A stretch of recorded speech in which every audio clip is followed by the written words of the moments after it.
What's up guys, my name is Ace, and I'm back. I'm finally back from my honeymoon. It was a great time over the past couple weeks or so. I know it's been basically nothing but live commentaries for the past couple of weeks, and there has been a lot going on in the community since I left. In fact, it was like the day after I left, we got a huge drop of details on Modern Warfare 3. So today, I wanted to look back on everything we've learned so far regarding the multiplayer aspects of Modern Warfare 3, and just share my initial thoughts and impressions on this. I know for a lot of this, it's very late, but I also know many of you guys are really wondering what I think about this. And before we get into this, I did want to let you guys know that I am going to be attending CoD NEXT this year on October 5th. This should be pretty similar to the event from last year where we have an opportunity to stream and record gameplay. And of course, just like I did last year, I will be sharing all of my honest thoughts and feedback after the little bit of playtime that I'll get at the event. But without further ado, let's dive right into the things that we learned a couple weeks back with Modern Warfare 3. And let's just start this off with the more general stuff regarding the gameplay for Modern Warfare 3's multiplayer. First up, we're getting the classic minimap back, where when you fire an unsuppressed gun, a red dot will appear for enemy players, and if you fire a suppressed gun, a red dot won't appear on the minimap. And this will happen with no UAVs required on the map. I think this is a great thing as long as they balance suppressors appropriately. Just like they did in older Call of Duty games, there should be a noticeable disadvantage to using a suppressor when it comes to like your raw gunfighting potential, like a noticeable range decrease, for instance, or even just a big opportunity cost trade-off where the other muzzles could maybe give you significantly better recoil control, whereas if you use a suppressor, you're missing out on that really good recoil control. In either case, at least on paper, I'm excited to see this return.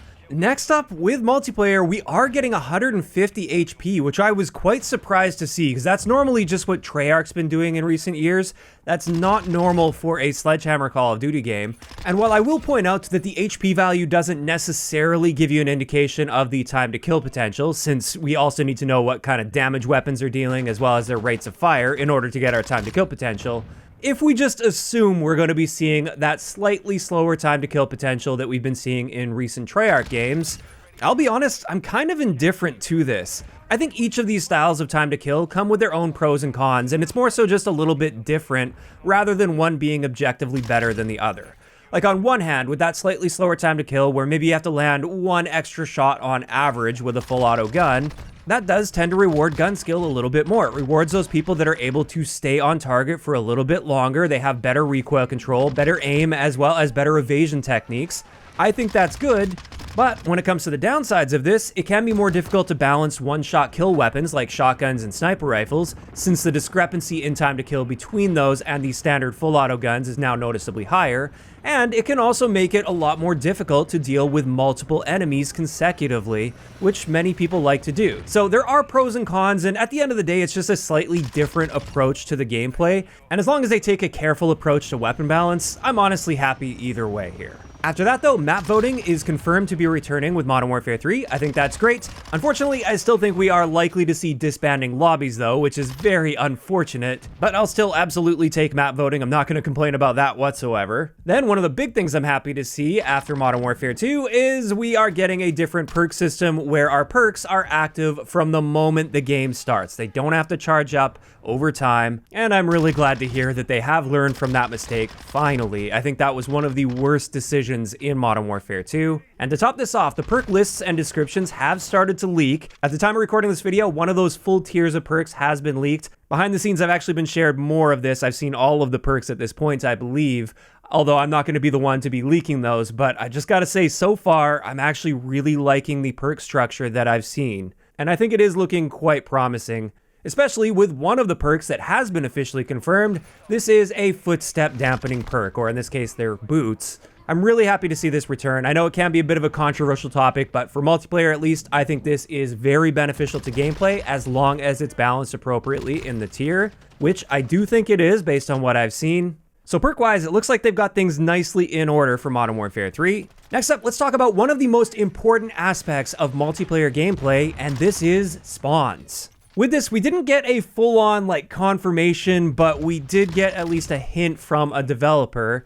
And this is from an interaction on Twitter. Basically, the Ghost of Hope was talking about how much he appreciated the spawns post-overhaul in Call of Duty Vanguard, because they started off with more of that squad spawn style system that Infinity Ward likes, where there's not much in the way of map control or positioning, and it can be really difficult to read the general flow and the general direction that all of the enemies should be coming from at any given time. Whereas after that spawn overhaul in Vanguard, the spawns improved drastically, and it was a much better experience after that, at least in my opinion. And in response to this, one of the Sledgehammer developers did tweet a winking GIF, which at least seems to imply that we will be getting spawns that are more like the post-overhaul spawns that are much more traditional for Call of Duty and not the squad spawn style system. Now, obviously, when it comes to something like spawns, you never really know till you get your hands on it, so time will tell. We'll have to wait and see, but this is at least looking promising, and it seems the devs are aware of the community's distaste for this squad spawn style system, and we hopefully won't be seeing this with Modern Warfare 3. And that right there wraps up the general miscellaneous gameplay items. However, let's dive a little bit deeper and look at handling and mobility specifically and the things that they have mentioned with these. And the first thing we're going to talk about is a brand new feature which intrigues me, but we'll have to wait to see how it ends up playing out. I think this is one of those things where we may end up loving it and wanting it to return to every Call of Duty game, or who knows, maybe it will turn out to be not so great and we will want it removed for the next COD. But this is something brand new, and it's called Tac Stance. With this, it's something you can dynamically toggle on in the gameplay, and they describe it as an in-between aiming down sight and hip firing. So when you're in this Tac Stance, you're going to be holding your gun in a canted fashion, kind of like with the canted laser. And with this, it gives you improved mobility and handling, at the cost of being less accurate and precise as you would be if you were fully aiming down sight, if it was a regular aim down sight. So you're noticeably more accurate than hip firing, but less accurate than aiming down sight. And in the process, from the sounds of it, your mobility is also going to be somewhere in between. And they also mention you can fire in this Tac Stance while sliding. So this is clearly designed for the really aggressive close quarters players, not for people trying to pick people off at really long ranges. And like I said, I think this could really go either way, and I'm going to take a wait-and-see approach to this. On one hand, I like being aggressive, and giving more tools for aggression sounds great. On the other hand, perhaps this is a little bit overcomplicated, and sometimes simpler is better, where it's either hip firing or aim down sight. Do we really need an in-between? I don't know. I may end up loving this. I may end up not liking this so much. We'll just have to wait to see once we get our hands on it. Additionally though, when it comes to handling and mobility, they did mention with Modern Warfare 3, they are increasing aim down sight strafe speeds, which is something I have been begging for throughout Modern Warfare 2's lifecycle. This is one of the big reasons that you see so many people jump shotting all the time. In Modern Warfare 2, this is by far the best tool that aggressive players have to challenge people around corners. And I've been saying it from the beginning, instead of nerfing this, if they were to just buff up the strafe speeds a little bit, I think you'd end up seeing far less jump shotting. In fact, when I go back to play older Call of Duty games, I was naturally not feeling like I needed to jump shot, not because the jump shot was necessarily weaker, but just because strafing was actually viable. You could actually strafe in a gunfight. You could strafe around a corner and still be effective. So I am happy to see that this is something they listed out that will be changing with Modern Warfare 3. Next up, they did mention slide canceling will be returning, however, it will not be resetting our tactical sprint. And I think this could be a good middle ground when it comes to the slide cancel. Personally, I've never been the biggest fan of slide canceling, even though in Modern Warfare 2019 and Vanguard, I of course took advantage of it because it would be silly not to learn that tactic in those games. It was very powerful in those games. But with it not resetting tactical sprint, maybe it won't be so bad as long as it's not something that you feel like you need to be doing all the time with your gameplay. I think it could be okay, but we'll just have to wait to see how it ends up fitting into the gameplay of Modern Warfare 3. Additionally, when it comes to canceling animations, reload cancel will be returning, and I'm actually really happy to see this. This can be a little bit of a polarizing topic. I get it, some people really like the staged reloads that Modern Warfare 2 brought, and I do see some merit in that, but for me, and the more fast-paced gameplay that Call of Duty tends to have, I prefer having reload cancel. That is just my personal preference when it comes to that. Also, they mentioned mantling will be faster, and you can mantle while sprinting in this game. You will also be able to fire during and immediately after initiating a slide, which I think is great as long as it's like an inaccurate hip fire. I think that's fine. Although I should mention, with the recent leak with perks, apparently there is going to be a perk that allows you to aim down sight and fire while sliding in the game, which sounds interesting, and as long as you're using up a perk slot to be able to do that, it seems like that could be okay. On top of this, they mentioned our tactical sprint durations are increased, and the exact duration will depend on the weapon being used. And that's an interesting change because up until this point, all guns would have the same tac sprint duration, and it was only melee weapons or a perk that would give you a longer tac sprint duration. Now it looks like they're going to be differentiating depending on the weapon class or even the individual weapon. But if you're using a knife, for instance, then you would get double the tac sprint duration. It seems like they're actually going to be differentiating more between different weapons and weapon classes. And also they mentioned your tactical sprint will now recharge while you're in a regular sprint. So it seems like they're really trying to bump up the pacing of the game. And for me, I'm very happy to see that after playing Modern Warfare 2 for a year. However, I did want to voice one concern I have. I hope they don't take this way too far in the other direction. I think there is a sweet spot when it comes to pacing. While I do think the pacing in Modern Warfare 2 is generally geared too much towards slower playstyles, I also don't want to see it swing so far in the other direction that it's nothing but insanely fast-paced chaos. And I am hoping they can land somewhere in that sweet spot. But finally, for this video, let's talk a little bit about the multiplayer content we should be expecting, like maps and modes, for instance. And with this, they have confirmed our launch maps are going to be the 16 original Modern Warfare 2 from 2009 maps. And that's it. Those are our launch maps, is just the Modern Warfare 2 maps that we had at launch in that game.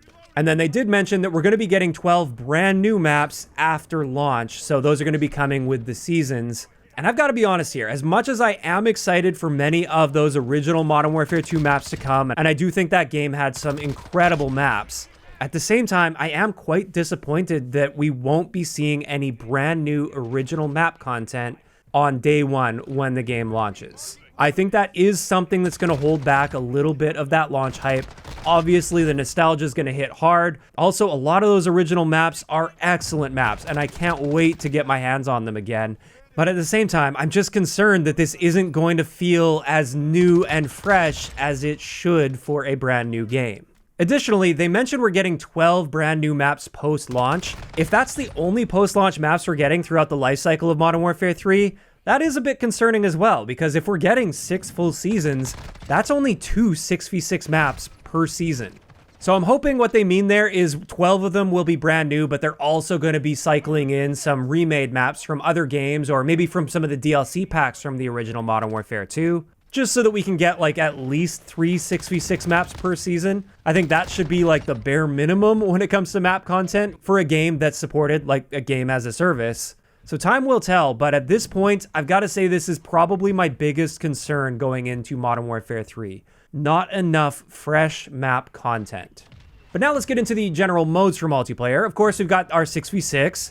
We also have Ground War and Invasion. Both of these are returning with Modern Warfare 3. And at launch, it looks like we're just going to be seeing 3 maps for those 2 modes. Also, the War mode, like we saw in CoD World War II, that is returning in Modern Warfare 3. However, there's only going to be 1 war map at launch. And then finally, they mentioned a game mode called Cutthroat, which is 3v3v3. And from the sounds of this, it is going to be quite a gimmicky mode. I don't see this one lasting. It seems like they do this every year where they bring something brand new and innovative, but it's kind of obvious that it's not likely to play out that well and not likely to be overly popular. And I think that's exactly the mode that Cutthroat is going to be. But with that is going to wrap it up for today's video on all of my initial impressions based on the Modern Warfare 3 multiplayer information that we've got so far. Overall, I've got to say, on paper, things are looking very promising for this game based on what I look for personally in a Call of Duty game.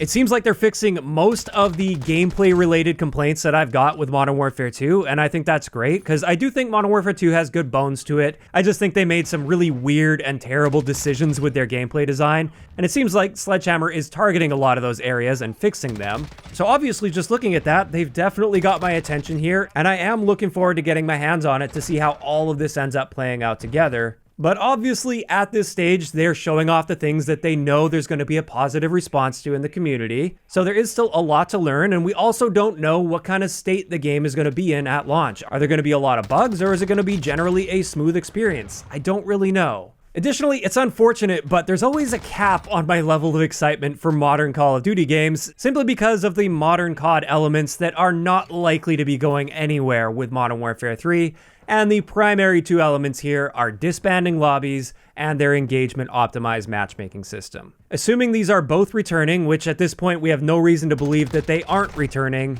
like I said, that obviously just puts a cap on the level of excitement I will feel for this game. So there we go. Those are my honest initial impressions based on what we've learned so far. Keeping in mind, I haven't played the game yet. I did get invited out to Sledgehammer earlier in the month with some other creators to play it, but unfortunately it conflicted with my honeymoon plan, so I wasn't able to make it. But I will be playing it for the first time at Call of Duty Next on October 5th. And then immediately following that, we're diving right into the PlayStation Early Access Beta. And with that, this is where I'd love to hear from you guys in those comments down below, since I've been out of the loop for the past couple weeks. What are your thoughts on how Modern Warfare 3's multiplayer seems to be shaping up based on what we've learned so far? Are you generally excited for what we're going to be seeing this year, or not so much? Just let me know down below. If you enjoyed the video, a like rating is always appreciated, and don't forget to subscribe for more if you haven't already. I'll talk to you guys next time.